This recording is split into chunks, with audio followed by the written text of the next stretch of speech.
Hello friends, कैसे हैं आप लोग। मैं हूं अविनाश कुमार। आज से हम लोग स्टार्ट करने वाले हैं एडुटेरिया का प्रैक्टिस सेट जो कंप्लीट होगा, जो 15 से 12 प्रैक्टिस सेट दिए हुए नए वाले 2021 के बुक में एडुटेरिया के उस प्रैक्टिस बुक को हम लोग पूरी तरह से कवर करने वाले हैं। और जितने भी इसका कोशिश होगा कि कम से कम समय में सारे प्रैक्टिस सेट को, यानी 15 या 12 प्रैक्टिस सेट हैं, सारे 12 से 15 प्रैक्टिस सेट में 20 से 22 दिन के अंदर सारे रिकॉर्ड करके आप सभी को दे दिया जाए।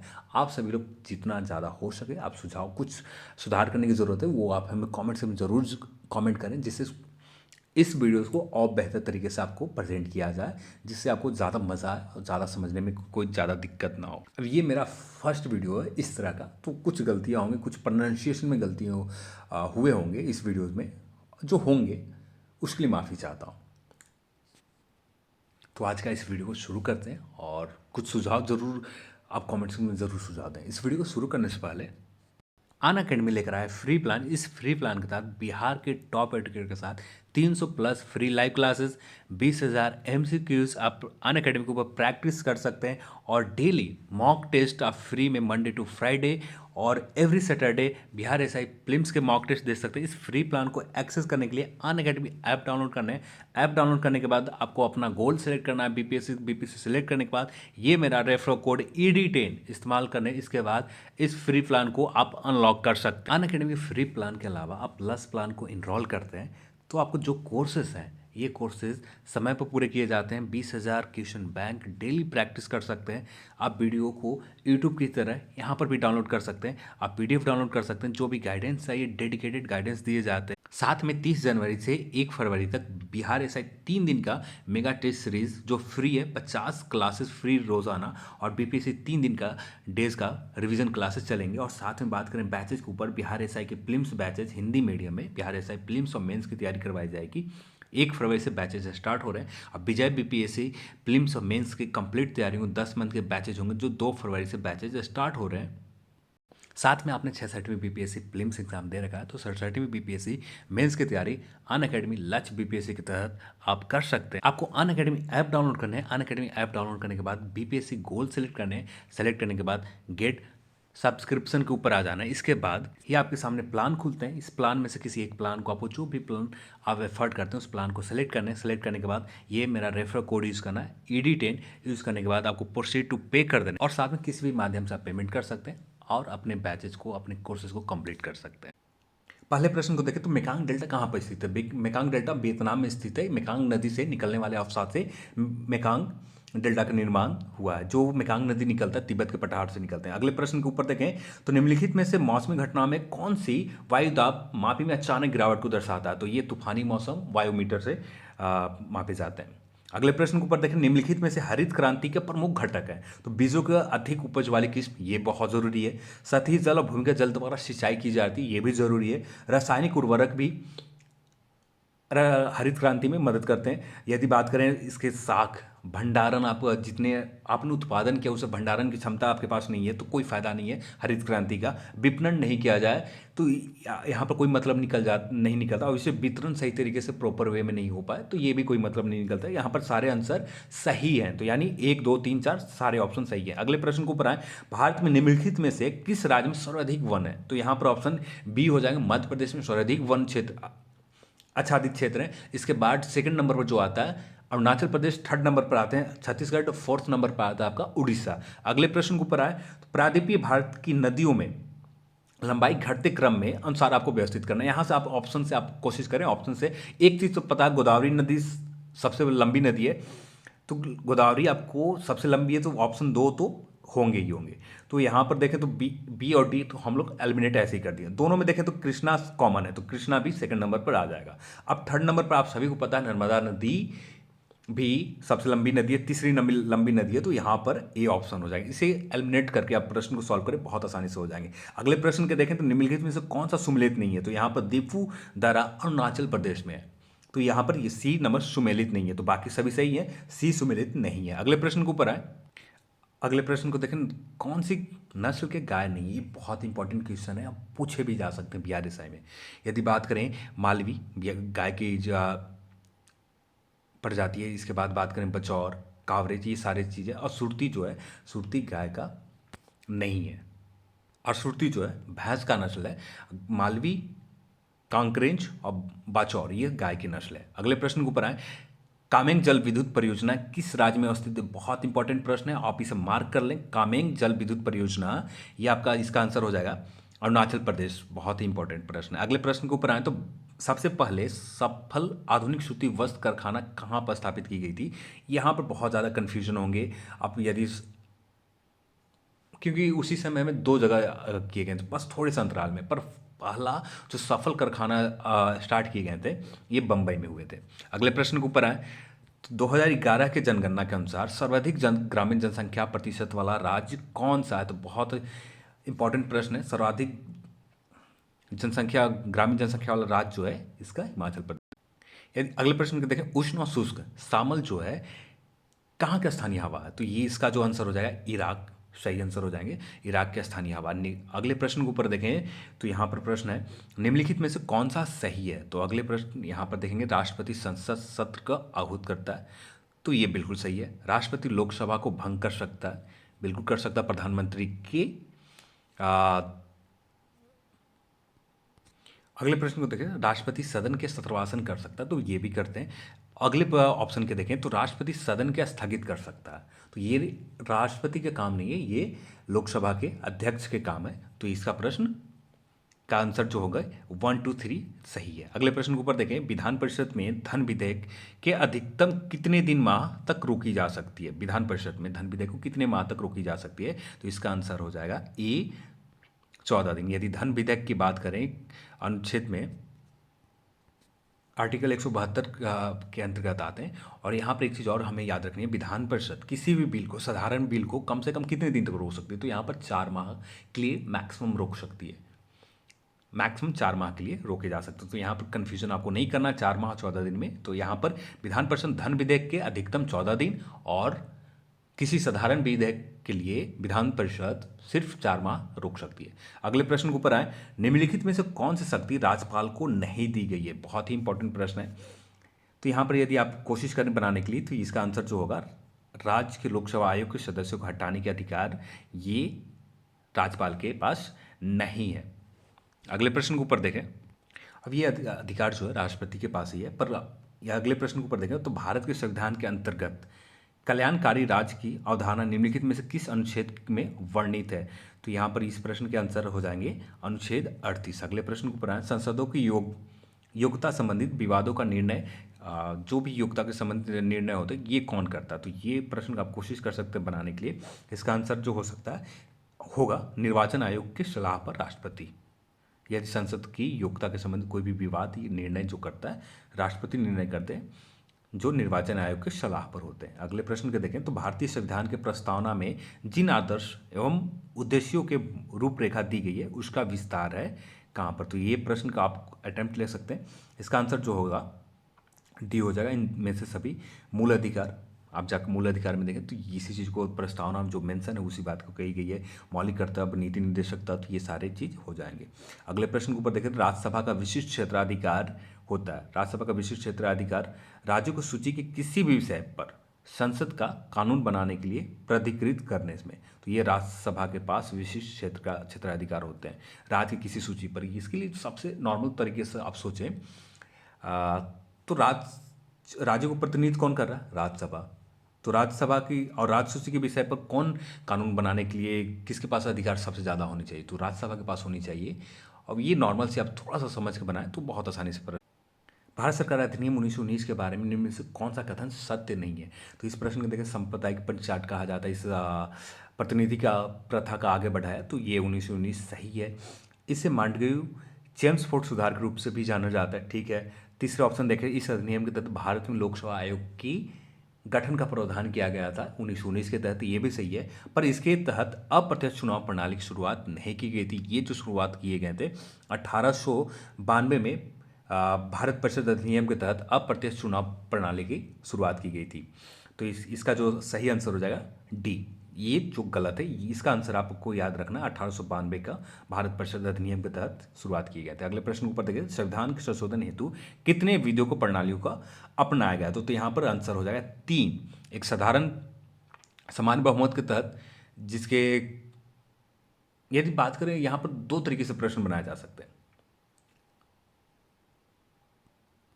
जो आपको कंफ्यूजन करने के लिए एग्जाम हॉल में एग्जामिनर जो होगा आपको प्रश्न कंफ्यूजन करने के लिए दो तरीके से प्रश्न बनाए जा सकते हैं।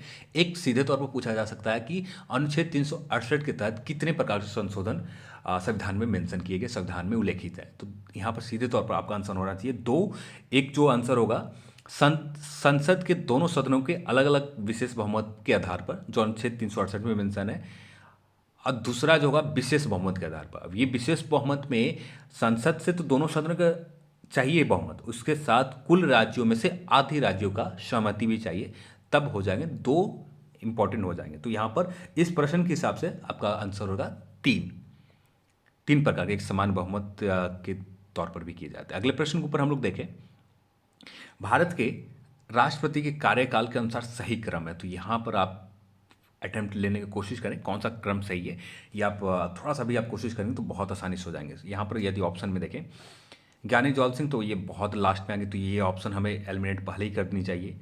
तो यहाँ पर दो ऑप्शन हमारे पास, नीलम संजीव रेड्डी, ये भी नीलम संजीव रेड्डी के लगभग 77 के आसपास थी, तो यहाँ पर ये भी हमें एलिमिनेट कर देनी चाहिए। अब दो ऑप्शन है वीवी गिरी, ये दो ऑप्शन में से कोई एक हो सकते हैं। अब यहाँ पर यदि क्रम से हम लोग देखें तो वीवी गिरी ठीक है, ये 1969 के आसपास नियुक्त हुई थी।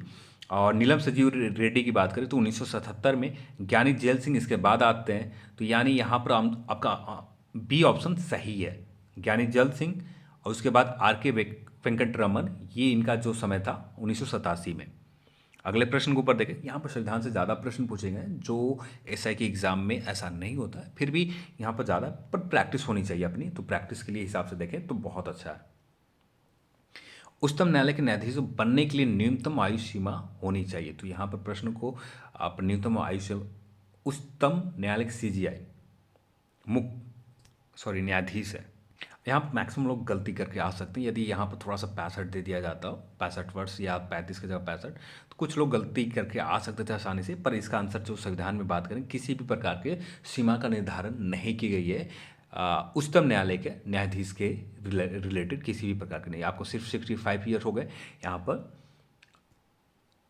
पद त्याग अवकाश ग्रहण करने पड़ते हैं। अगले प्रश्न के ऊपर रहा है, निम्नलिखित में से विटामिन है। तो ये बहुत इंपॉर्टेंट प्रश्न है, आप अटेम्प्ट लेने की कोशिश करें।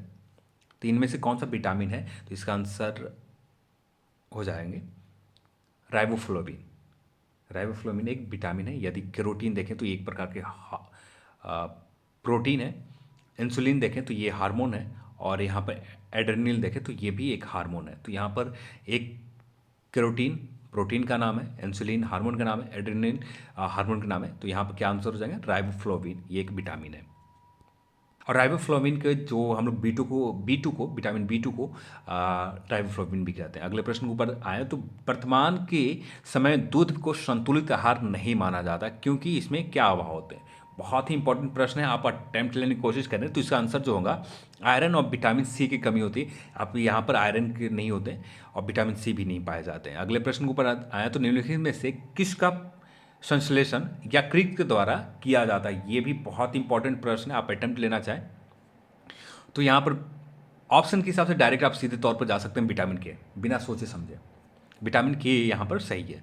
तो यकृत से संश्लेषण जो होता है विटामिन के का। अगले प्रश्न को ऊपर हम लोग देखें 26 नंबर, तो इसका आंसर जो हो जाएगा स्तनपायियों में श्वेत ग्रंथियाँ मुख्यतः संबंधित है। तो इसका आंसर हो जाएगा ताप नियंत्रण में, जो श्वेत ग्रंथियाँ होती है इसका नियंत्रण ताप का नियंत्रण में नियनम में ये काम किया जाता है। अगले यूरिन का समान घटक है, असामान्य घटक है, तो इनमें से कौन सा यूरिन से संबंधित नहीं है। तो यूरिया पाए जाते हैं जो जिसका परसेंटेज होता है 2.6%।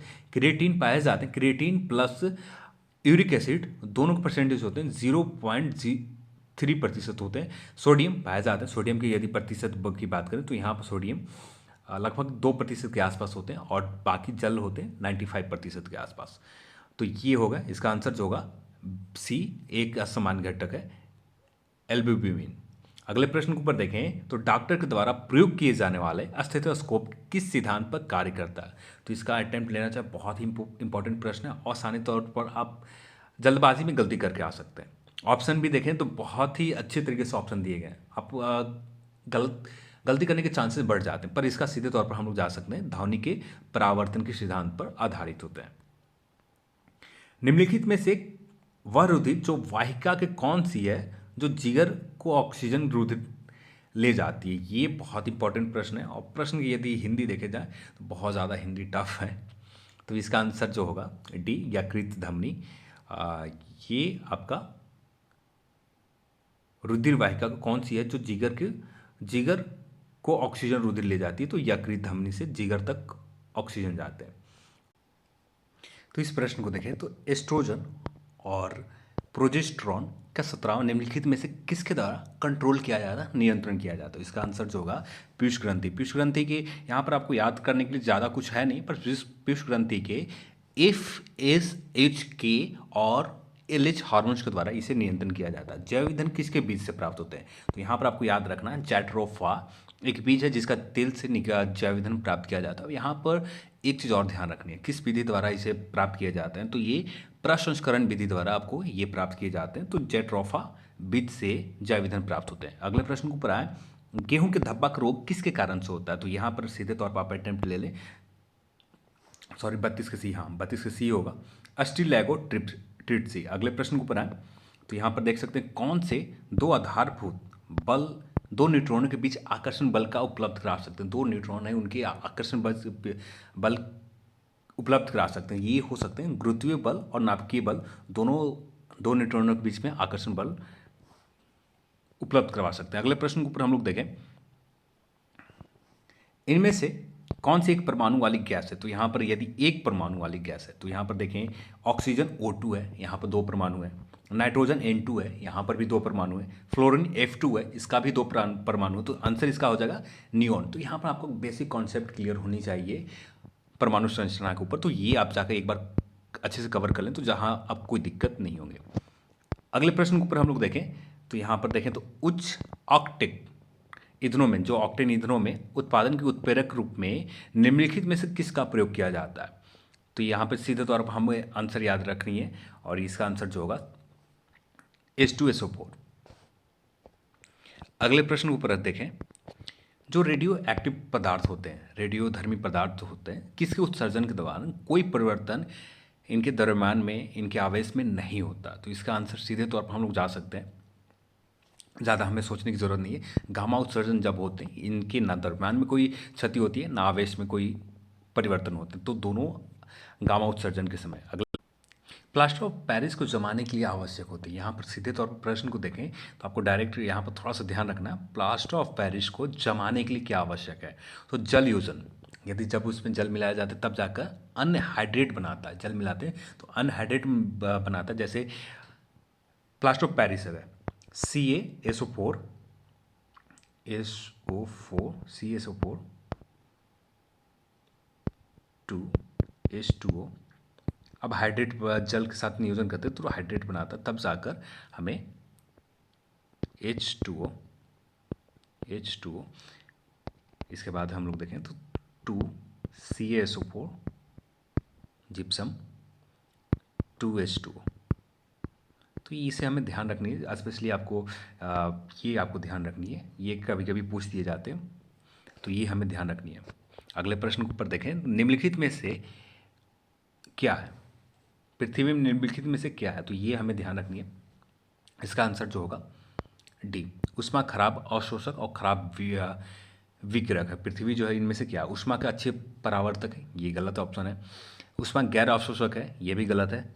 ऊष्मा की अच्छे अवशोषक अच्छे विकिरक है। यदि अच्छे अवशोषक भी होता तो दिन के समय में बहुत ज़्यादा गर्म होती धरती और रात के समय में बहुत ज़्यादा ठंड होती। तो यहाँ पर इस तरह से सी ऑप्शन गलत है, और इसका जो ऊष्मा का खराब अवशोषक भी है, खराब विकिरक भी है, जिससे टेम्परेचर जो है मेंटेन होकर रहते हैं। अगले प्रश्न ऊपर है, आवर्धक लेंस क्या होता है? तो ये बहुत ही पुराना प्रश्न है, फिर भी यहाँ पर दिया गया, तो इसका आंसर जो हो जाएंगे डी, अल्प फोकस दूरी सहित उत्तल लेंस। अगले प्रश्न ऊपर देखें, क्वार्टज किससे बना होता है? तो ये बहुत इंपॉर्टेंट है, मैं कहूँगा इसे मार्क करके रख लो आप। यहाँ से इस तरह के प्रश्न अभी तक लगातार पिछले शुरुआती दौर में पूछे गए थे इस 17 में, इसके बाद नहीं इस तरह के प्रश्न पूछे गए, तो यहाँ पर हो सकता है कि आने वाले समय में पूछे जाए। तो ये बहुत इंपॉर्टेंट प्रश्न है, इसके हम लोग देखें तो इसका आंसर जो होगा कैल्शियम सिलिकेट से। बॉल पेन किसके सिद्धांत पर काम करता है? तो बॉल पेन जो किसके सिद्धांत पर काम करता है, ये भी बहुत पुराना प्रश्न है, तो इसका आंसर हो जाएगा गुरुत्वीय बल। अगले प्रश्न के ऊपर देखें, तड़ित निम्नलिखित में से किसके द्वारा उत्पन्न होता है? विद्युत विसर्जन के द्वारा तड़ित उत्पन्न होते हैं। लेज़र का आविष्कार किसने किया था? ये भी आपको आविष्कार ही सबसे पूछे गए, तो ये इसका आप प्रश्न का सीधा आंसर आप दे सकते हैं मेमन, मेमन। और यहाँ पर एक चीज़ आप याद रख सकते हैं, बहुत ही इंपॉर्टेंट है, लेज़र का फुल फॉर्म यहाँ से पूछे जा सकते हैं आने वाले समय में। फुल फॉर्म से एक या दो प्रश्न रहते ही रहते हैं, तो आपको यहाँ ध्यान रखनी है। इसका लेज़र का जो फुल फॉर्म होता है, light amplification by stimulated emission of radiation करके इसका फुल फॉर्म होता है। 49 के प्रश्न थोड़ा स्कैन करने में गलत हो गए, तो अगले प्रश्न ऊपर आते हैं।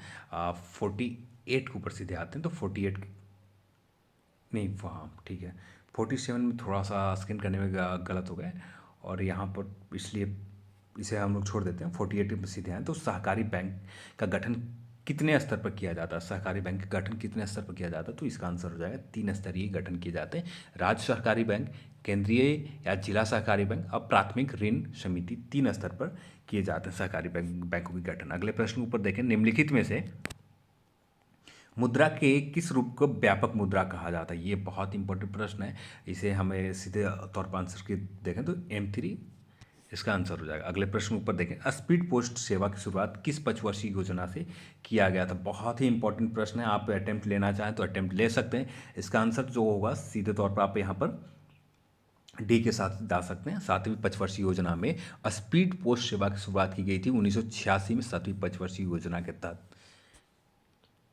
जो 7वीं पंचवर्षीय कार्यकाल था 1985 से 90 तक। और यहाँ पर एक चीज़ और ध्यान रख सकते हैं, स्पीड पोस्ट एक पुस्तक का नाम है जिससे जिसका लेखक है शोभा डे, तो ये भी याद रख सकते हैं। अगले प्रश्न के ऊपर देखें हम लोग, नंबर 51 में केंद्र सरकार के ट्रेजरी बिल प्रतिभूतियों को क्रय विक्रय कौन करता है? तो ये इसके आंसर सीधे तौर पर हम लोग RBI आंसर हो जाएंगे। अगले प्रश्न ऊपर आय तथा जनसंख्या का संचय के बीच के संबंध कौन दर्शाता है? इसका आंसर आपका हो जाएगा लॉरेंस वक्र रेखा। आय और जनसंख्या के संचय बीच का, यानी लॉरेंस वक्र रेखा यदि बात करें, सीधे तौर पर आप याद रख सकते हैं, जनसंख्या और जनसंख्या के आय के बीच में जो जनसंख्या तथा आय के वितरण है, इनके बीच के संबंध बतलाता है। यानी जनसंख्या, और ये रह गया यहाँ पर आप 0 है, यहाँ पर कमाने वाले आप यदि बात करें 10, 20, 30 मान लिए, ठीक है। और इसके बाद हम लोग देखें तो यहाँ पर कुछ परसेंटेज जनसंख्या के मान लेते हैं, यहाँ पर 2% मान लिए, 4, 5, इस तरह से हम लोग मान के रख लिया, ठीक है। और यहाँ से एक आदर्श रेखा होता है सीधा तौर पर, और यहाँ से यदि बात करें, यदि इस तरीके से रहता, यानी एक बराबर इक्वल होते हैं, यानी इक्वल होता, तब जाकर एक आदर्श जो अंतर है, अमीर से ज़्यादा अमीर है, गरीब ज़्यादा गरीब का जो अंतर है, ये बराबर होते हैं।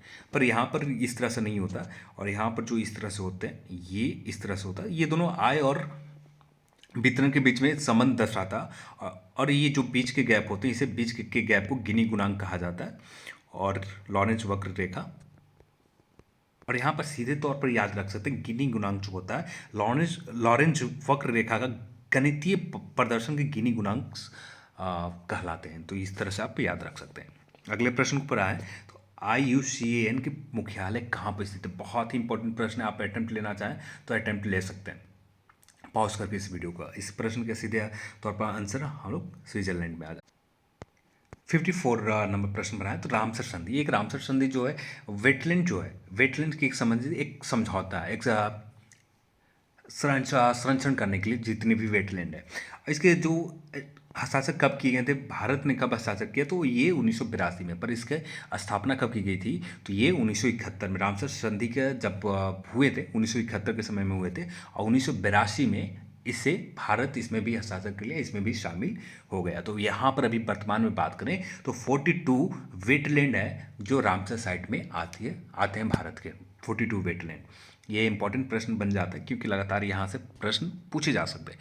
55 नंबर प्रश्न के ऊपर देखें, जल संसाधन दिवस कब मनाया जाता है। बहुत ही इंपॉर्टेंट प्रश्न है। यदि आपका अप्रैल में लिए जाते हैं तो ये बहुत ज़्यादा इंपॉर्टेंट हो जाता है। इसका जो आंसर हो जाएगा 10 अप्रैल, क्योंकि आप लगातार देखें तो नज़दीक का जो डेट होता है एग्जाम के समय, उसी के समय के प्रश्न पूछे जाते हैं। यहाँ पर एक प्रश्न फिर से गायब हो गए और इस प्रश्न को हमें इग्नोर करना चाहिए। वैसे आपको बता देता हूँ, ये जो ऑप्शन इसका भारतीय वनस्पति सर्वेक्षण संस्था कहाँ पर स्थित है, तो इसका आंसर सीधे होगा कोलकाता में, और भारत वन सर्वेक्षण संस्था देहरादून में। तो ये आप याद रख सकते हैं। अगले प्रश्न पर आए, निम्न में से प्रश्न को सही मिलान करना है। यहाँ पर इसका जो आंसर हो जाएगा, यदि देखें तारापुर कहाँ पर है, ये ऑप्शन से हम लोग तारापुर सीधे जाएं तो तारापुर महाराष्ट्र में, तो यहाँ पर महाराष्ट्र आ जाएगा। अगले प्रश्न को कैग, ठीक है, कैग कहाँ पर है, ऑप्शन से ही सीधे तौर पर देखें तो ये कर्नाटक में पड़ते हैं, तो ये भी इसका आंसर कर्नाटक हो जाएगा। और कुंडलकुलम ये कहाँ पर है, तो ये नाम से ही है, तमिलनाडु में एक जगह का नाम है कुंडलकुलम। और नरोरा ये है उत्तर प्रदेश में। ये इंपॉर्टेंट है और यहाँ पर जगह का नाम है और ये पूछे भी जाते हैं प्रश्न। अगले प्रश्न के ऊपर आए तो सांगा ऑफ इंडिया पुस्तक के लेखक कौन है, तो ये भी आपका प्रश्न पुस्तक से रिलेटेड पूछे जाते हैं। सांगा ऑफ इंडिया के जो लेखक का नाम है सरोजनी नायडू। अगले प्रश्न में आए, भारत छोड़ो आंदोलन का प्रारूप किसने बनाया था, ये भी बहुत ही इंपॉर्टेंट प्रश्न है आपका। इसका आंसर हो जाएगा अब्दुल कलाम आज़ाद। उस समय कांग्रेस के अध्यक्ष हैं, तो इसका प्रारूप जो तैयार किया था भारत छोड़ो आंदोलन की अब्दुल कलाम आज़ाद। और इस चीज़ को जो पेश किया था जवाहरलाल नेहरू ने भारत छोड़ो आंदोलन को प्रारूप पेश किया था, पर इसे जो तैयार किया था अब्दुल कलाम आज़ाद ने। अगले प्रश्न के ऊपर आए, जिले इलाही की उपाधि किस शासक के धारण की थी, किस शासक ने धारण की थी, तो इसका आंसर आपको बहुत आसानी से अटेम्प्ट ले सकते हैं। जिले इलाही दो शासकों ने किया, एक अकबर ने किया था, उससे पहले जो किया था बलबन। यदि यहाँ पर प्रश्न दो तरीके से पूछे जा सकते हैं, दिल्ली सल्तनत, दिल्ली के सुल्तानों में या दिल्ली से भारत में कौन मुस्लिम शासक ऐसा हुआ जो प्रथम बार जिले इलाही का धारण किया था, तो ये बलबन इसका आंसर सही हो जाएगा। और सेकंड बार अकबर ने। अगले प्रश्न के ऊपर आए, जैन धर्म के तीसरा तीर्थकार कौन थे, ये भी बहुत ही इंपॉर्टेंट प्रश्न है। आप अटेम्प्ट लेना चाहें तो अटेम्प्ट ले सकते हैं। तृतीय तीर्थकार को जो होंगे संभवनाथ, इसका सही आंसर है। अगले प्रश्न पर आए, एल्बर्ट विल विवाद के कारण किस गवर्नर जनरल को त्यागपद देना पड़ा था, तो इसका आंसर सीधे हो जाएगा रिपन को त्यागपद देना पड़ा था। किसने कहा था कि कांग्रेस के लोग पद के भूखे हैं, तो ये भी बहुत इंपॉर्टेंट प्रश्न है। इसका आंसर हो जाएगा बंकिम चंद्र चटर्जी ने कहा था कांग्रेस के लोग जो है पद के भूखे हुए हैं। अगले प्रश्न के ऊपर आए, पालखेड़ा का युद्ध किसके मध्य हुआ था, तो इसका आंसर हो जाएगा बाजीराव प्रथम और निजामुल मुल्क के बीच में पालखेड़ा का युद्ध हुए। किस मुगल शासक को शाही दरवेश कहा जाता, तो शाही दरवेश औरंगजेब को कहा जाता। औरंगजेब को साथ में जिंदा पीर भी कहा जाता। औरंगजेब ने अपने दो बार राजाभिषेक करवाया था, एक 58 में 1658 में और 1659 में दो बार करवाया था। ये भी इंपॉर्टेंट प्रश्न बन जाता, ये भी हमें ध्यान रखनी है। यह अगले प्रश्न ऊपर है 66 पर, कांग्रेस के किस अधिवेशन में प्रत्येक कांग्रेसी को खादी पहनना अनिवार्य किया गया था, ये भी बहुत ही इंपॉर्टेंट प्रश्न है, पूछे भी जा सकते हैं, पर इस एग्जाम में तो बहुत उम्मीद कम है, फिर भी इंपॉर्टेंट प्रश्न है। इसका जो आंसर होगा 41वें अधिवेशन में 1926 में हुए थे, गुवाहाटी में, असम के गुवाहाटी में किए गए थे, और इसका जो अध्यक्षता किया था श्रीनिवास अयंगर ने किया था। तो इसी 41वें अधिवेशन में खादी पहनना अनिवार्य कर दिए गए थे। कब ये हुआ था, 1926 में असम के गुवाहाटी में अधिवेशन में, 41 अधिवेशन में। अगले प्रश्न ऊपर आए 67 के, भारत निम्नलिखित में से किस स्थान पर भारत छोड़ो आंदोलन के दौरान समांतर सरकार का गठन नहीं किया गया था। यहाँ पर ऑप्शन के थ्रू भी आप सीधे तौर पर जा सकते हैं, या आप सीधे तौर पर या आप यहाँ पर देख सकते, बलिया है, सतारा भी है, तामलुक भी है। इसका आंसर जो होगा मदहदा, ये गलत ऑप्शन है, डी में नहीं समांतर सरकार बनाए गए थे। अगले प्रश्न ऊपर है 68 में, असहयोग आंदोलन के दौरान महात्मा गांधी को कब गिरफ्तार किया गया था, ये भी डेट पूछ लिए जाते हैं कभी कभी, तो इसका आंसर हो जाएगा 10 मार्च 1922 को। तो इसका आंसर ए हो जाएंगे। किस स्थान से युगल सावधान का 100 दाह का प्रमाण मिला, तो इसका सीधा आंसर हो जाएगा कालीबंगा युग सावधान का प्रमाण मिले हैं। अगले प्रश्न ऊपर है, निम्नलिखित में से सही क्रम में मिलान करें। तो हड़प्पा का समय आपको सीधे खोजना है, तो 1921 में आ जाना है, हड़प्पा 1921 में। अगले प्रश्न ऊपर है चंद्रहुद्रो, तो चंद्रहुद्रो आप इसका खोज कर 1931 में की गई थी, और हड़प्पा को 1921 में दयाराम साहनी ने किया था, चंद्रहुद्रो को एन.जी. मजुमदार ने किया था। रंगपुर, ये भी इंपॉर्टेंट प्रश्न है, रंगपुर के आर राव ने किया था, अब ये किया था 1953-54 में, तो 1953 ये हो जाएगा। और लोथल 1957 में किए गए थे, इसका आंसर हो जाएगा लोथल। और लोथल के जो खोज किया था आर राव, और रंगपुर के भी खोज किया था आर राव ने, दोनों जगह है गुजरात में। मैथ का प्रश्न यहाँ पर हम लोग सॉल्व नहीं कर रहे हैं, इसका सीधे आंसर बताते जा रहा हूँ। आपका 71 का आंसर हो जाएगा ए, 71 का ए, 72 का बी, 72 का बी, 73 का आंसर हो जाएगा आपका बी। कहाँ गए 73 प्रश्न, हाँ 73 का आंसर बी, 74 का ए, और अगले प्रश्न ऊपर है 75 का आंसर हो जाएंगे आपका डी, 75 का डी। अब यहाँ से इंपॉर्टेंट प्रश्न आ जाता है 76 नंबर से, विश्व सांख्यिकी दिवस कब मनाया जाता है। ये भी बहुत इंपॉर्टेंट प्रश्न है। 20 अक्टूबर को विश्व सांख्यिकी दिवस मनाए जाते हैं, और इस बार का जो सांख्यिकी दिवस के थीम थे, connecting the world with the data we can trust. वैश्विक ऊर्जा संक्रमण सूचकांक में 2020 में भारत का स्थान क्या रहा है, तो इसका आंसर भी आपको सीधे तौर पर आप सीधे जा सकते हैं, 74वें नंबर स्थान पर रहा है। अगले प्रश्न ऊपर है 78वें पर, तो राष्ट्रीय नाट्य विद्यालय के नए अध्यक्ष कौन नियुक्त हुए हैं, तो ये भी इंपॉर्टेंट प्रश्न है, इसका आंसर रहा है परेश रावल, जो बीपीएससी के एग्जाम में भी पूछे गए थे। अगले प्रश्न ऊपर है 79 में, तो हाल ही में माली के नए प्रधानमंत्री कौन नियुक्त हुए, ये बहुत इंपॉर्टेंट प्रश्न है। अब यहाँ से एक नियुक्ति के संबंधित प्रश्न पूछे जाते हैं, इसके आंसर जो हो जाएंगे मोक्टेर ओएन, ऑप्शन ए मोक्टेर ओएन। अगले प्रश्न को ऊपर है, द बैटल बिलोंगिंग पुस्तक किसने लिखा था, लेखक कौन है, तो 80 नंबर प्रश्न का आंसर हो जाएगा आपका Shashi Tharoor, the battle of belonging.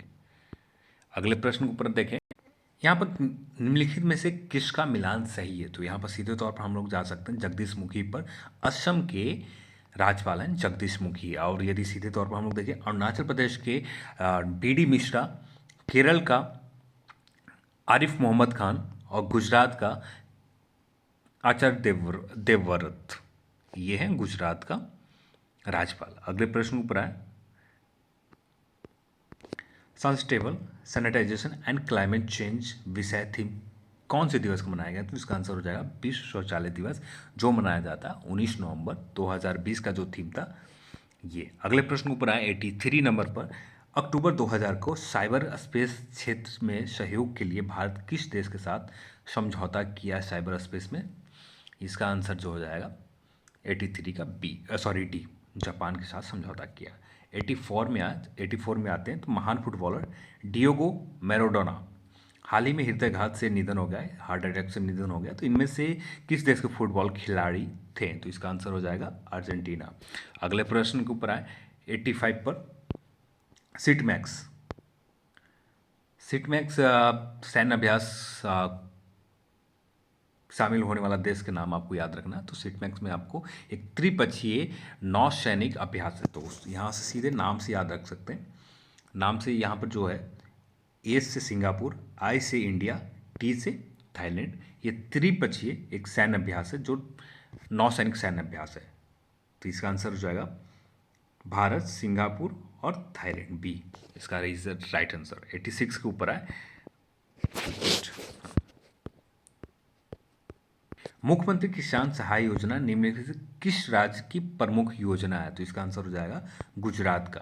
यहाँ पर गुजरात का प्रमुख योजना किस मुख्यमंत्री ने रोजगार संगी मोबाइल ऐप जारी किया, तो इसका आंसर हो जाएगा डी, छत्तीसगढ़ की सरकार ने रोजगार संगी योजना शुरुआत की है, मोबाइल ऐप जारी किया है।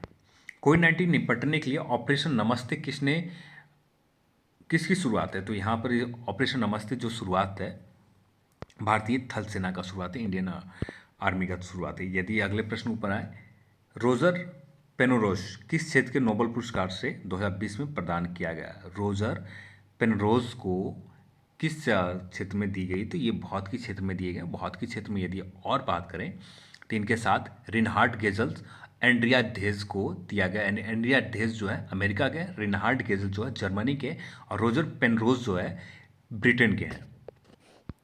अगले प्रश्न के ऊपर देखें तो तमिलनाडु और पुदुचेरी के तटीय इलाके में आए चक्रवाती तूफान की निवार का नामकरण किस देश ने किया? तो ये भी इंपॉर्टेंट प्रश्न है, अब ये पूछे जा सकते हैं। 91 बहुत ही इंपॉर्टेंट है, आप ध्यान रख सकते हैं। इसका आंसर जो हो जाएगा आपका डी, ईरान ने दिया था निवार। अगले प्रश्न के ऊपर देखें, यहाँ प्रश्न उल्टा पुल्टा हो गया, तो यहाँ पर 90 पर देखें तो 90 के अंत भारत के जीआई टैग प्राप्त करने वाले वस्तुओं को में से कौन सा सही सुमेलित है? तो यहाँ पर सीधे तौर पर आपको आना है, सही सुमेलित आपको देखना है। इसका आंसर जो होगा तेजपुर की लीची बिहार सही सुमेलित है। जो गलत है, तेजपुर की लीची जो है असम की है। अगले ऑप्शन में है पलानी पंचमिथन मिठाई जो है, ये जो पलानी पंचमिथन तमिलनाडु का है, और जिराफुल चावल ये छत्तीसगढ़ का, ये सही है।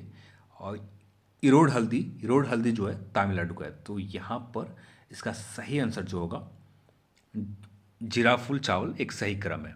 बाकी जो तेजपुर लीची असम का याद रख सकते हैं। पलानी पंचमीर्थन मिष्ठान जो है ये तमिलनाडु का है। इरोडा हल्दी जो है तमिलनाडु का जीआई टैग प्राप्त किया है। भारत के सर्वाधिक वनावरण प्रतिशत वाला राज्य क्या है? तो यहाँ पर वनावरण प्रतिशत का राज्य आपको बतानी है। तो यहाँ पर सब सही आंसर सीधे तौर पर आप जा सकते हैं मिजोरम के साथ, ये आपका सही आंसर हो जाएगा। मिजोरम के बाद सेकंड नंबर पर आ जाता है अरुणाचल प्रदेश। और यदि वन आच्छादित क्षेत्र में भी बात करें तो सेकंड नंबर पर आ जाते हैं अरुणाचल प्रदेश, फर्स्ट नंबर पर आ जाता है आपका मध्य प्रदेश। तो ये इंपॉर्टेंट है, याद रख सकते हैं आप। और बाकी ऑप्शन देखें तो टॉप 3 बात करें तो तीसरे नंबर पर आ जाता है मेघालय। 3 जो क्षेत्र हैं प्रतिशत के हिसाब से बहुत ज़्यादा वन पाए जाते हैं, मिजोरम, अरुणाचल प्रदेश, मेघालय। आईपीएल 2020 का आयोजन कहाँ किया गया? तो यहाँ तो इस प्रश्न को आप सीधे तौर पर ऑप्शन लगा सकते हैं, इसमें कोई कन्फ्यूजन होगा ही नहीं। ये जो आईपीएल हुए 13वां संस्करण था, ये आपको याद रखना है। और 13वां संस्करण संयुक्त अरब अमीरात में किया गया था आयोजन। और यहाँ पर यदि ये चीज़ और याद रखते हैं, सर्वाधिक बार जो जीता खिताब मुंबई इंडियंस। इस तरह के खेल से नहीं पूछे जाते, इस आईपीएल से संबंधित प्रश्न नहीं पूछे जाते, फिर भी हमें ध्यान रखनी है। अगले प्रश्न ऊपर आए 94 पर, 100% ऑर्गेनिक प्रदेश बनने वाला देश का पहला केंद्र शासित प्रदेश कौन सा है? तो इसका आंसर सीधे तौर पर आपको आना है लक्षद्वीप। पहला जो पूरी तरह से ऑर्गेनिक प्रदेश है, जहाँ पर केंद्र सरकार द्वारा जितने भी कृषि घोषित किए गए कि जितने भी कृषि तो ऑर्गेनिक विधि द्वारा जो भी उर्वरक यूज किए जाते हैं, ऑर्गेनिक विधि द्वारा जो बनाएगा उर्वरक है पूरी तरह से ऑर्गेनिक होते हैं। यानी सीधे तौर पर कह सकते हो ऑर्गेनिक वैसा है जो किसी भी प्रकार का उर्वरक, जो रासायनिक उर्वरक है, इसे प्रयोग नहीं किए जाते। सीधे तौर पर आप कह सकते हैं। अगले प्रश्न के ऊपर है 95 नंबर पर, ये आखिरी कुछ 5 प्रश्न बचे हुए हैं। 95 पर आए, देश का पहली सी प्लेन सेवा शुरुआत कहाँ किया गया? तो ये इसका आंसर सीधे हो जाएगा डी, गुजरात में शुरुआत किए गए। अगले प्रश्न के ऊपर है, भारत की पहली स्वदेशी एंटी रेडिएशन मिसाइल कौन सा है? तो रुद्रम। ये सीधे तौर पर बीपीएससी के एग्जाम में भी पूछे गए थे। फोर्ब्स द्वारा जारी विश्व के 100वें सबसे शक्तिशाली महिलाओं की सूची में प्रथम स्थान कौन है? तो ये बहुत इंपॉर्टेंट प्रश्न है, आप याद रख सकते हैं। 97 का सी होगा एंजेला मार्केल, महिलाओं में विश्व के सर्व 5वां विश्व टेक सम्मेलन का आयोजन कहाँ किया गया? तो इसका आंसर हो जाएगा श्रीलंका में। तो इसके जो सदस्य हो गए भारत, नेपाल, भूटान, बांग्लादेश, म्यांमार, इंग्लैंड नहीं, थाईलैंड, उसके बाद श्रीलंका। कौन से? फिर से याद रख ले आप, भारत, नेपाल, भूटान, बांग्लादेश, म्यांमार, थाईलैंड, श्रीलंका। इसका स्थापना जो हुए थे 1997 में की गई थी। सचिवालय इसका जो है ढाका, बांग्लादेश में। अगले प्रश्न के ऊपर है, बिहार विधानसभा के चुनाव 2020 में जीती हुई महिलाओं के विधायकों में कुल संख्या कितनी है? बहुत ही इंपॉर्टेंट प्रश्न है, आप इसे भूलिएगा नहीं, बहुत ही, क्योंकि आप लगातार देखें तो बिहार से रिलेटेड प्रश्न अब पूछे जा रहे हैं, तो ये बहुत ही इंपॉर्टेंट है। तो टोटल संख्या हो जाएंगे 26। हाल ही में चर्चा में रही लोहरी जल विद्युत परियोजना किस नदी पर बनाएगा? ये भी बहुत इंपॉर्टेंट प्रश्न है। ये सतलज नदी पर बनाएगा लुहरी जल विद्युत परियोजना। आप ये ध्यान रखिएगा, बहुत ही ज़्यादा इंपॉर्टेंट प्रश्न है ये। तो ये चीज़ आज से हम लोगों ने स्टार्ट किया। कैसा रहा ये आप हमें सुझाव ज़रूर दें। कुछ बदलने की ज़रूरत है, कुछ सुधारने की ज़रूरत है। हाँ, पता है मुझे प्रोनाउंसिएशन में कुछ गलती हुए हैं और उसकी माफ़ी चाहता हूँ। पर कोशिश ये है कि आने वाले वीडियोज़ में प्रोनाउंसिएशन में भी गलती ज़्यादा ना हो। गलती कुछ हो जाते हैं तो उसके लिए माफ़ी चाहता हूँ। चलिए आज की इस वीडियो में इतना ही। इस वीडियो को देखने के लिए आप सभी को बहुत बहुत धन्यवाद। जय हिंद।